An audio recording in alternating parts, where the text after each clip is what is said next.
नमस्कार, लोकमंच न्यूज देख रहे हैं आप। मैं हूं आपके साथ सुरभि राजपूत। उत्तर प्रदेश को दहलाने की एक और कोशिश को यूपी एटीएस ने मंगलवार को नाकाम कर दिया। यूपी एटीएस ने अलग अलग 4 शहरों में छापेमारी कर 3 संदिग्ध आतंकियों को गिरफ्तार किया है।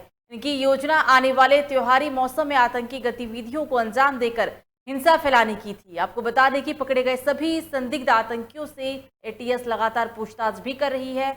बताते चले कि पाकिस्तानी खुफिया एजेंसी आईएसआई के मॉड्यूल का खुलासा करते हुए यूपी एटीएस ने 3 संदिग्धों को गिरफ्तार किया। यूपी एटीएस ने लखनऊ, रायबरेली, प्रतापगढ़ और प्रयागराज में एक साथ छापेमारी करते हुए 3 संदिग्धों को गिरफ्तार किया। प्रयागराज में आईईडी भी बरामद हुआ है, जिसे निष्क्रिय भी किया जा चुका है। बता दें आपको कि पकड़े गए संदिग्धों से लगातार पूछताछ की जा रही है। यूपी में लखनऊ, प्रयागराज, प्रतापगढ़ और रायबरेली में 3 बार छापेमार कार्रवाई की गई। लगातार इन सभी जगहों पर छापेमारी की गई, जहां 3 संदिग्धों को गिरफ्तार किया गया। हालांकि लखनऊ के आलमबाग से मोहम्मद आमिर, प्रयागराज से करेली और करेली से जिशान, रायबरेली के ऊंचाहार से लाला उर्फ मूलचंद, ये सभी आतंकियों का नाम, ये जो हमने अभी आपको नाम बताए, ये नाम बताए गए हैं। इन सभी को गिरफ्तार करने के बाद बुधवार को कोर्ट में पेश कर रिमांड भी मांगी जाएगी और उसके बाद इनसे गहन पूछताछ कर पूरे मॉड्यूल का पता लगाने की कोशिश भी होगी। यूपी सरकार के एक वरिष्ठ अधिकारी का हालांकि कहना है कि इसमें पाकिस्तान के संपर्क में ये लोग थे और इनके पास से विस्फोटक भी मिले हैं। इनकी योजना आने वाले दिनों में त्योहारों के मौके पर दहशत फैलाने की थी। गौरतलब है कि कुल 6 आतंकियों को इन सभी जिलों से गिरफ्तार किया गया है। दिल्ली में लगातार इन सबसे पूछताछ की जा रही है। दिल्ली पुलिस ने कहा है कि केंद्रीय एजेंसियों की तरफ से इनपुट मिला था कि भारत में कुछ शहरों में आतंकी हमले की वारदात को अंजाम देने की कोशिश की जा रही है और इसके बाद ही दिल्ली पुलिस ने विशेष टीम बनाकर इसका पर्दाफाश किया। तो कुल 6 संदिग्धों की गिरफ्तारी इन अलग अलग राज्यों में से हुई है। उत्तर प्रदेश को दहलाने की एक और कोशिश को एटीएस की टीम ने नाकाम किया। कहा जा रहा है कि इन सभी ही संदिग्ध आतंकियों की योजना आने वाले त्योहारी मौसम में आतंकी गतिविधियों को अंजाम देना था और हिंसा फैलाने का था। पकड़े गए सभी संदिग्ध आतंकी से लगातार पूछताछ की जा रही है। आज बुधवार है और आज के ही दिन इन्हें न्यायालय में पेश किया जाएगा। आगे की रिमांड भी मांगी जाएगी। अगर हम खबरों की माने तो पाकिस्तानी खुफिया एजेंसी आईएसआई के मॉड्यूल का खुलासा करते हुए यूपी एटीएस ने 3 संदिग्धों को गिरफ्तार किया है और यूपी के अलग अलग जिलों से इन सभी संदिग्धों की गिरफ्तारी हुई है। लखनऊ, रायबरेली, प्रतापगढ़ और प्रयागराज से इन तीनों संदिग्धों की गिरफ्तारी हुई है। एक साथ इन सभी जगहों में छापेमारी कार्रवाई की गई, छापे मारा गया और छापेमारी के ही दौरान 3 संदिग्धों को गिरफ्तार किया गया। प्रयागराज में हालांकि आईडी भी बरामद हुआ है। आईडी बरामदगी प्रयागराज से हुई है। फिलहाल इस आईडी को निष्कर्ष भी कर दिया गया। पकड़े गए संदिग्धों से लगातार पूछताछ की जा रही है। प्रतापगढ़, लखनऊ, प्रयागराज और रायबरेली 4 जिले ऐसे हैं जहां एक साथ छापेमारी कार्रवाई की गई और इन सभी राज्यों से 3 संदिग्धों को गिरफ्तार किया गया।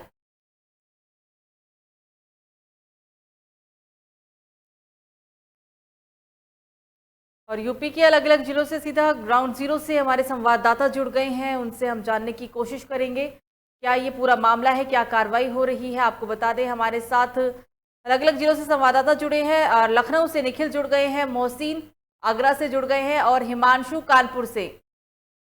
लखनऊ पहले सबसे चलेंगे। लखनऊ और निखिल से हम जानने की कोशिश करेंगे। लखनऊ, निखिल, कुल 3 संदिग्धों की गिरफ्तारी की खबर आई है। आज रिमांड में भी इन्हें लिया जा सकता है, पूरा मामला बताएं।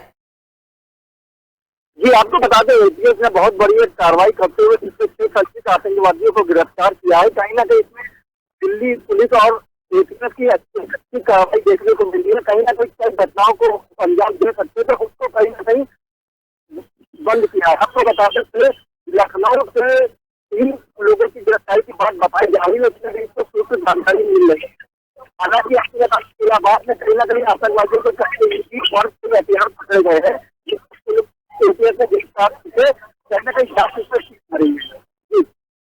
बिल्कुल निखिल, यूपी में विधानसभा चुनाव भी होना है, क्या ये चुनाव से पहले की साजिश मान सकते हैं? जी आपको बता दें उत्तर प्रदेश के बीते कुछ महीनों बाद चुनाव भी हो रहे हैं और कहीं ना कहीं दीपावली के त्योहार भी है, नवरात्र भी है, तो कहीं ना कहीं इसकी बहुत बड़ी आपको देखने को मिल रही थी जिसको इक्कीस दिन नाकाम किया है। हालांकि इनको 14 दिन की रिमांड में किया गया पुलिस पूछताछ में आज क्या पूरा मामला था उसके लिए ब्लास्ट की इसकी बात बताई जा रही है। जी बिल्कुल, बने रहिएगा हमारे साथ निखिल। हम सीधा चलेंगे मोहसिन के पास। मोहसिन, सवाल आपसे रहेगा क्योंकि त्योहारों का सीजन शुरू हो चुका है, लगातार एक के बाद एक त्योहार भी है और यूपी के अंदर विधानसभा चुनाव भी है। एटीएस ने हालांकि कार्रवाई करते हुए 3 संदिग्धों को तो गिरफ्तार किया। आगे की क्या योजना रही और क्या कुछ कहना है अभी फिलहाल अधिकारियों का? जी बिल्कुल, मैं आपको बता दूं कि आने जा रहे आगामी त्योहार भी मौजूद हैं, नजदीक त्योहार आने वाले हैं। त्योहारों को लेकर ये कहीं ना कहीं इनकी प्लानिंग भी हो सकती है और कुछ टाइम के बाद चुनाव भी आने वाले हैं और कहीं ना कहीं पूरी प्लानिंग थी जिसको मद्देनजर रखते हुए पुलिस के द्वारा इसको पकड़ लिया गया है। और बात क्या है आगरा की, आगरा के अधिकारियों की तो पैरी नजर है पुलिस। आगरा के अधिकारी जो है आगरा ADG हैं, आगरा IG हैं, आगरा SSP हैं, पूरी तरीके से पुलिस बुलाया गया। आगरा के अंदर कोई भी दुर्घटना न घटनी चाहे उसको लेकर सारे थाना अध्यक्षों को जैसे निर्देश भी दिए गए हैं। पूरे आगरा के अंदर अपने थाना अध्यक्ष अपने क्षेत्र के अंदर पूरा फ्लैग मार्च करते हैं और कहीं भी ऐसी कोई सूचना मिलती है तुरंत उस पर कार्रवाई करते हैं।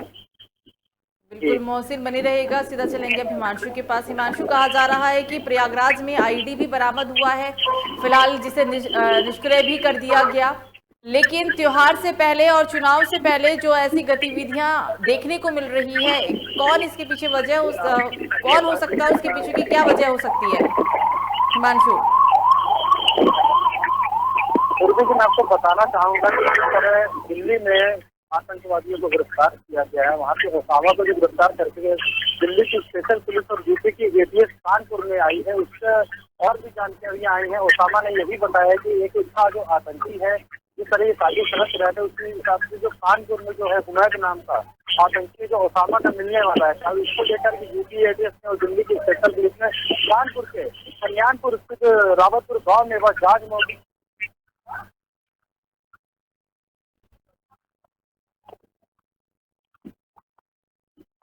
हिमांशु, आपकी आवाज आनी बंद हो गई है।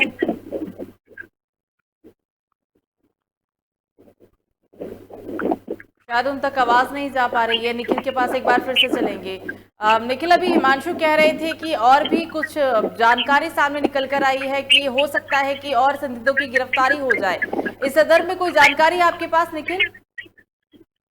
जी आपको बता दें इसमें एक ओसामा है, ओसामा के साथ मूलचंद के किसी एक गिरफ्तारी करने की बात करी जा रही, जिसके लिए ATS लगातार कई छापे मार रही है, लेकिन अभी उसको कहीं अंदर है।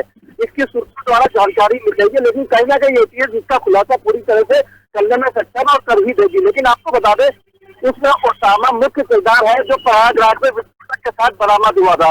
हालांकि आपको इसमें बताया उसमें दो लोग हैं सामने गए थे, विशाल और ओसामा, जो उन्होंने वहाँ पे अपनी शुरू करी थी। हालांकि सबसे बड़ी बात यहाँ पे जब ये दोनों लोग वहाँ पे शेड्यूल करने गए तो कहीं ना कहीं जो इतनी बड़ी पाकिस्तान में वो लोग करते हैं और शेड्यूल करके आते कहीं ना कहीं अलग की भी सही शैली देखने को मिल रही थी, कहीं ना कहीं इनपुट था। लेकिन इस गिरफ्तारी के बाद STF की कार्रवाई के बाद पुलिस प्रशासन पर भी सवाल खड़े हो रहे हैं। क्या लगता है प्रदेश की क्या जो पुलिस है, खाकी है, वो सतर्क मोड में नहीं है?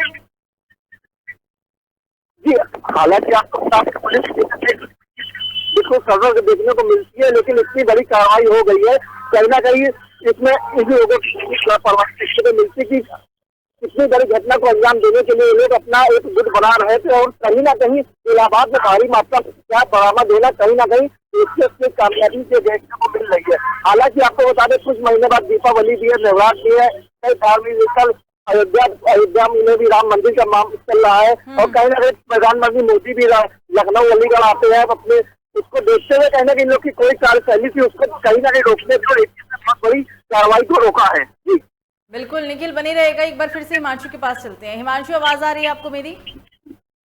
जी हिमांशु, आप कुछ कह रहे थे, बोलिए, अपनी बात को पूरा करें। देखिए, मैं आपको बताना चाहूंगा कि जिस तरह से ओसामा ने बताया कि ओसामा के द्वारा एक नाम और पता चला कानपुर नगर में, जो कि जाजमऊ निवासी था हुमैद। उसको लेकर यूपी एटीएस और दिल्ली की स्पेशल पुलिस जो थी वो जाजमऊ के कई संदिग्ध जितने भी इलाके थे वहाँ उन्होंने गहन जांच से देखा और पड़ताल करी, वहाँ पे लोगों से पूछताछ करी कि जिससे कि और भी कई सारे सुराग मिल सके। लेकिन अभी ये कहना मुश्किल होगा कि यूपी एटीएस और दिल्ली की स्पेशल पुलिस को हुमैद की गिरफ्तारी कर पाए हैं कि नहीं कर पाए हैं, ये इसकी कोई आधिकारिक पुष्टि नहीं है। लेकिन कहीं ना कहीं कानपुर रेल की भी एक तरीके से समस्या बढ़ गई है और चिंता की लकीरें जो उसकी माथे से वो भी बढ़ती हुई नजर आ रही कि इतना बड़ा आतंकवाद छुपा होना कि कई कई तरीके की जो मतलब वो है उसकी भी सुरक्षा जो एजेंसियां हैं, जांच एजेंसियां हैं हमारे यहाँ, उन पर भी कहीं ना कहीं बिल्कुल हिमांशु, लखनऊ, रायबरेली, प्रतापगढ़ और प्रयागराज ये 4 राज्य ऐसे थे, जिले ऐसे थे जहां पर कार्रवाई हुई, छापेमारी हुई और एक ही साथ इन चारों ही जिलों के अंदर कार्रवाई के दौरान 3 संदिग्धों को गिरफ्तार किया गया। क्या अभी और कोई सूची या ऐसा हो सकता है कि किसी और भी जिले के अंदर ऐसी कार्रवाई देखने को मिले?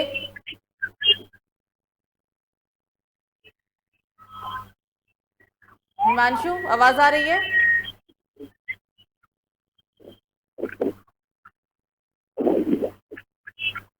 हिमांशु, आवाज आ रही है आपको मेरी?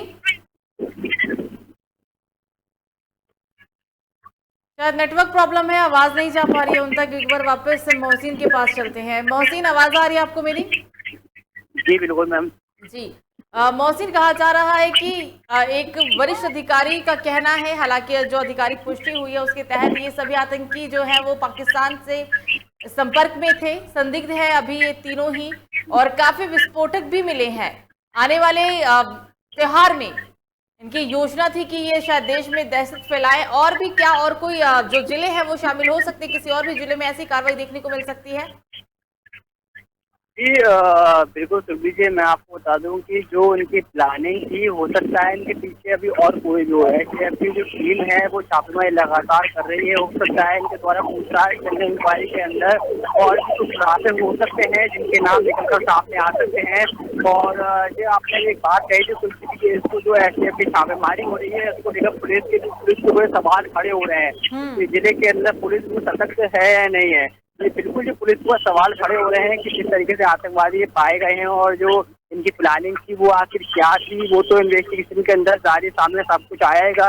वो जो आने वाले आगे में त्योहार भी है, दीपावली भी है, अयोध्या का मामला भी है। अयोध्या के अंदर उत्तर प्रदेश के प्रधानमंत्री जाएंगे वहाँ पे जाकर दीप भी जलाएंगे। हो सकता है कि इनका कोई बड़ी प्लानिंग हो जिसको लेकर ये पूरा मामला रचा गया है। बिल्कुल, आगामी त्योहार बहुत नजदीक है और साथ में बड़ी बात यहाँ ये भी है कि यूपी के अंदर विधानसभा चुनाव भी है, लेकिन चुनाव से पहले एक कोशिश को जरूर नाकाम किया है यहाँ एटीएस ने। आप तीनों ही हमारे साथ जुड़े, इसके लिए आप तीनों का शुक्रिया। आपको बता दें कि कल कार्रवाई के दौरान प्रयागराज, प्रतापगढ़, लखनऊ और रायबरेली में एक साथ छापेमारी की गई और इन सभी जिलों में छापेमारी के दौरान 3 संदिग्धों को गिरफ्तार किया गया।